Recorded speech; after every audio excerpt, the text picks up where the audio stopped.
Hello everyone, Shri IAS academy में आपका स्वागत है। जैसा कि आप जानते हैं कि श्री आईएएस एकेडमी ने आंसर राइटिंग सीरीज की शुरुआत की है, जिसके अंतर्गत ऑलरेडी हमारे 273 पार्ट आ चुके हैं। ये हमारा पार्ट 274 है। अपने इस पार्ट में हम देखेंगे कि आपके द्वारा हमारे टेलीग्राम चैनल पर किस प्रकार का प्रश्न लिखकर भेजा गया, उसे आपने किस तरीके से लिखा और वास्तव में आपको उसमें किन किन बिंदुओं को ऐड करने की आवश्यकता है। तो चलिए शुरू करते हैं। जैसा कि आप देख रहे हैं, ये प्रश्न आपके द्वारा हमारे टेलीग्राम चैनल पर लिखकर भेजा गया। तो सबसे पहले हम आपके इस प्रश्न को पढ़ेंगे, आपके उत्तर को पढ़ेंगे और देखेंगे कि वास्तव में आपने इसे कैसे लिखा है और इसमें किन किन बिंदुओं को ऐड करने की आवश्यकता है। आपका प्रश्न है, सहानुभूति से आप क्या समझते हैं, उदाहरण से समझाइए। वर्तमान परिस्थितियों में सिविल सेवकों के लिए किस प्रकार से प्रासंगिक है, चर्चा कीजिए 250 शब्दों में। आपका उत्तर है, सहानुभूति एक भावनात्मक संवेग है। ये दूसरों की कष्ट, दर्द, पीड़ा को समझने पर बल देता है। ये खुद को किसी और के स्थान पर रखने की क्रिया है। उदाहरण, कोविड-19 के इस संकट में समाज के सकारात्मक स्वरूप भी देखने को मिले हैं। गरीब असहाय लोगों को देखकर कई नामचीन लोगों ने सहायता के लिए कदम बढ़ाया है। सोनू सूद इसका एक सटीक मिसाल है। इन्होंने अपनी जान जोखिम में डालते हुए धन एवं तन से मदद किया। समाज के अन्य कई वर्गों ने कोविड-19 से बिखर चुके परिवार को सामूहिक रूप से सहारा दिया।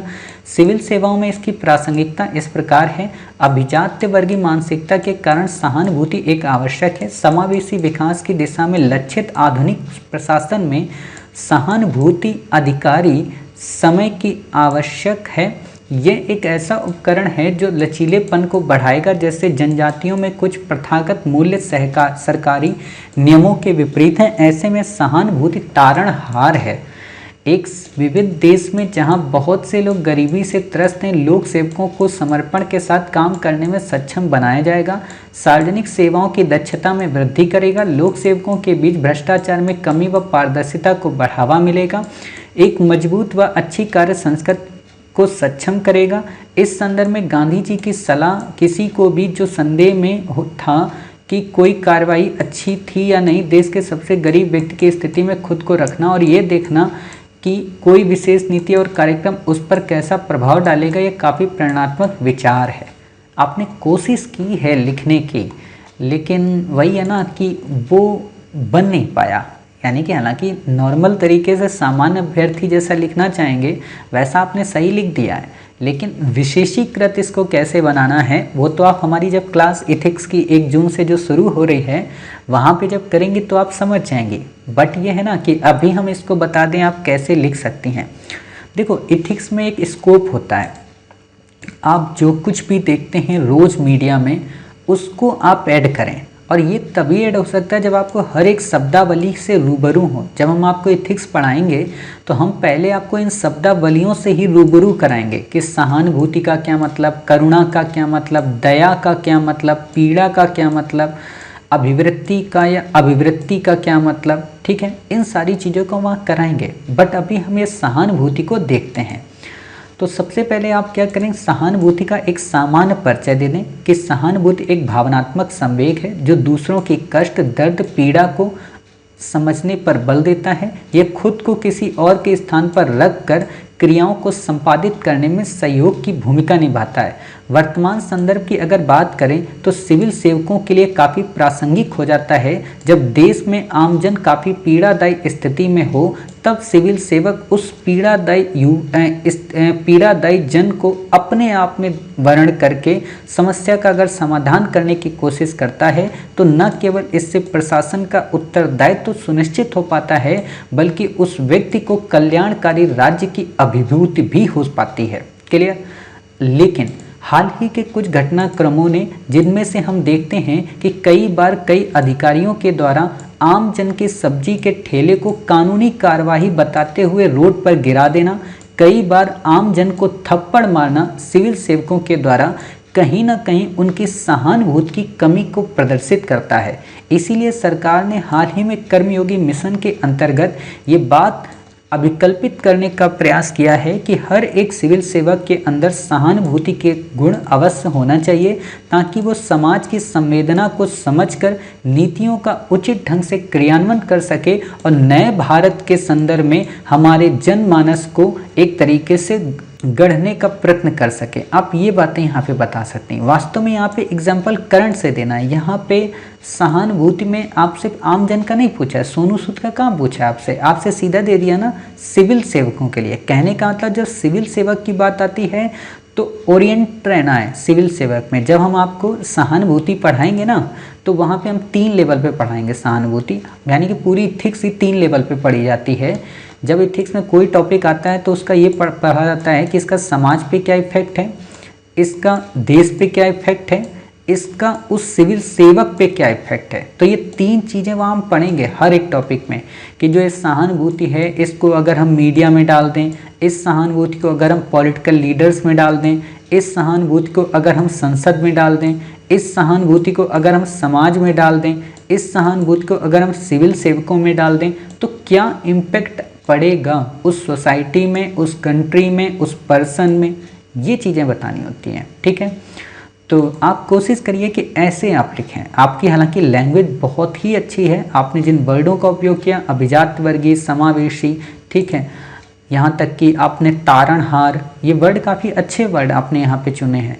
तो इनको आप एक तरीके से इनकलकेट कर दीजिए, एक दूसरे से गुंथित कर दीजिए और कोविड-19 के पेंडेमिक में हुए कई सारे कलेक्टर्स के दुर्व्यवहार को उसको बता दीजिए या उनके अभद्र व्यवहार को बता दीजिए। वो अभद्रता करनी नहीं चाहिए उनको, उसमें उन्होंने किया क्योंकि उनके अंदर सहानुभूति नहीं थी, उसको भी बता दीजिए। कई सारे कलेक्टर ऐसे भी रहे उन्होंने सहानुभूति की चरम अवस्था को प्राप्त कर लिया। जैसे मैं आप लोगों को ऑलरेडी कई एग्जाम्पल बताता रहता हूँ। जैसे पीलीभीत के डीएम ने किसानों के समर्थन में बात की थी, वहाँ के साहूकारों को डांटा था। जैसे कि आपने देखा होगा कि तेलंगाना के एक कलेक्टर साहब हैं, उन्होंने क्या किया था कि उन्होंने एक बूढ़ी माँ की पेंशन को वहीं पे सीढ़ियों पर बैठकर ही सॉल्व करा दिया। जैसे एक कलेक्टर साहब, आप उनका नाम सुनते होंगे, महाराष्ट्र के हैं, महाराष्ट्र में ही हैं, तो वो मतलब हमारे सर्किल फ्रेंड में ही हैं। तो उन्होंने बहुत अच्छा किया था काम। उनका काम ये था कि उन्होंने एक बार आंदोलन चल रहा था, उस आंदोलन में उन्होंने काफ़ी अच्छा रोल प्ले किया। मतलब एक बूढ़ी माँ ने उनको थप्पड़ तक मार दिया, बोले मार लो अम्मा, अगर आपको मारनी है तो आप हमें बेटा समझ कर ही मार लो। यानी कि उनकी वेदना को वो समझ रहे थे, उनकी पीड़ा को वो समझ रहे थे और उस पीड़ा को समझते हुए वो नीतियों को क्रियान्वित कर रहे थे। अभी मैं परसों के दिन एक कलेक्टर साहब का, बिहार के साथ कोई कलेक्टर हैं, उनका मैं देख रहा था वीडियो, परसों नहीं मतलब कुछ दिन पहले ही। तो उन्होंने बहुत अच्छी बात कही थी। डॉक्टर से जब वो बात कर रहे थे तो मरीज को किस तरीके से उन्होंने सांत्वना दी ऑक्सीजन सिलेंडर को लेकर। और बहुत सारे अभी भी ऐसे रियल हीरो हैं, आईएएस ऑफिसर्स हैं जो मीडिया में चर्चा में नहीं आ पाते। और आप वहीं देखेंगे अगरतला के कलेक्टर साहब का, आप अगरतला के कलेक्टर को ऐसे मत लीजिए या उस शादी को इस तरीके से भी मत लीजिए कि वो शादी किसी पॉलिटिकल लीडर की थी तो उसने ऐसा कर दिया तो इसलिए कलेक्टर को वहाँ सस्पेंड होना पड़ा। ऐसे मत लीजिए। आप ऐसे सोचिए कि जो विवाह है वो एक बंधन है। बहुत रेयर होता है किसी का विवाह हो पाता है, बड़ी मुश्किल से तो कन्या और वर मिल पाता है, ठीक है।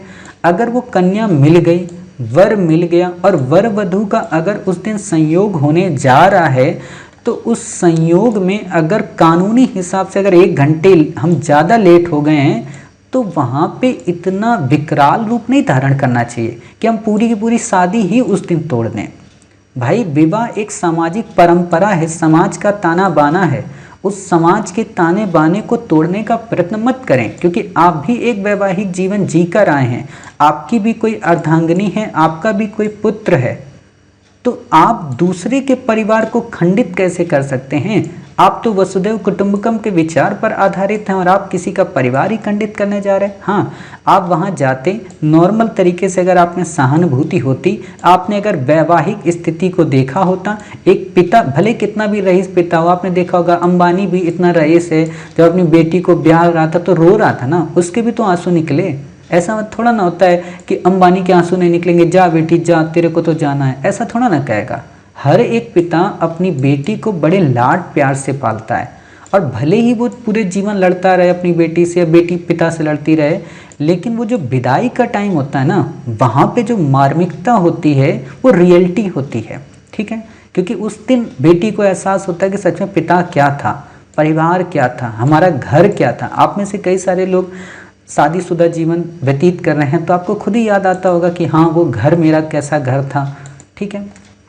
ये चीज़ें आप वहाँ पे मेंशन करिए कि अगर तलाक के डीएम के अंदर अगर सहानुभूति होती तो शायद वो वैवाहिक दंपत्ति को इस तरीके का व्यवहार ना करते। एक पंडित के ऊपर इस तरीके, देखो पंडित को थप्पड़ तो नहीं मारना चाहिए, कलेक्टर के देखो ये राइट नहीं है। आप में से जब भी आप लोग कलेक्टर बनिएगा, चाहे वहाँ पंडित होता या आम आदमी होता, किसी को आपको मारने का राइट नहीं दिया गया है। और पंडित का मतलब यहाँ पे ये बिल्कुल नहीं कि जाति वर्ण सूचक है इसलिए हम उसे नहीं मार सकते, ऐसा भी नहीं है। यहाँ पे बच्चे कई सारी गलती यही कर रहे हैं कि वो पंडित था इसलिए ऐसी बात होगी, बिल्कुल नहीं। पंडित का मतलब यहाँ नहीं होता, पंडित का मतलब होता है ज्ञान, यानी कि वो एक सामाजिक परंपरा में अपनी भूमिका निर्वहन कर रहा है। जैसे डॉक्टर अपनी जगह पे महारथी है, कलेक्टर अपनी जगह पे महारथी है, आर्मी का जवान अपनी जगह पे महारथी, पुलिस अपनी जगह पे महारथी, मतलब हर एक व्यक्ति अपनी फील्ड में श्रेष्ठ है। जैसे सपोज कीजिए कि कोई कलेक्टर अगर हमारी ऑफिस में आए, श्री IAS एकेडमी के ऑफिस में हमसे मिलने आए, तो क्या हम ये करेंगे कि अपनी ऑफिस की मेन कुर्सी उसको दे देंगे? बिल्कुल भी नहीं देंगे। कोशिश यही करेंगे कि हाँ वो बैठ जाए आके, बट वो बैठेगा सामने ही। क्यों? क्योंकि उसको भी पता है कि ये इनकी प्रतिष्ठा का सवाल है। और जब हम उसकी ऑफिस में जाएंगे तो हम उसकी कलेक्ट्री की कुर्सी में थोड़ा ना बैठेंगे, हम भी उसी के सामने ही बैठेंगे। यानी कि एक दूसरे की फील्ड का रिस्पेक्ट है। जैसे कई बार आप लोगों ने कई वीडियो सुने होंगे कि एक डॉक्टर के यहाँ अगर एक कलेक्टर जाता है तो क्या वो डॉक्टर खड़ा रहेगा? बिल्कुल भी नहीं, वो डॉक्टर की इथिक्स है अपनी, ठीक है। अब ये बात अलग होती है, डॉक्टर इथिकल रूप से उसको एक तरीके से सम्मान देने के लिए कर देता है, लेकिन डॉक्टर को खड़ा होना वहाँ परमिशन नहीं है, समझ रहे हैं? तो यही चीज़ आपको यहाँ पे बतानी है कि साहब अगर उनके अंदर इथिकल बिहेवियर होता, और जब आप ये चीज़ लिख देती हैं, 3-4 एग्जाम्पल आपने दे दिया।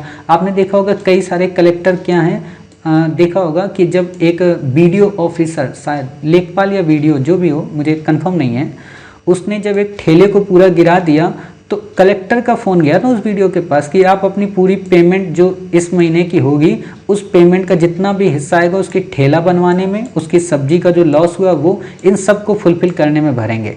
क्या था? कलेक्टर के अंदर सिंपैथी थी ना, इसीलिए तो उसने ऊपर अपने अधिकारी को आदेश दिया कि आप आमजन को इस तरीके से नहीं परेशान कर सकते। कई बार कलेक्टर ध्यान नहीं देता तो ऊपर से CM ध्यान देता है। वो आपने देखा होगा लास्ट ईयर जब कोविड-19 की सिचुएशन चल रही थी तो एक बच्चे की अंडे की ठेले को पूरी तरह से गिरा दिया गया था, शायद दिल्ली की घटना है ये।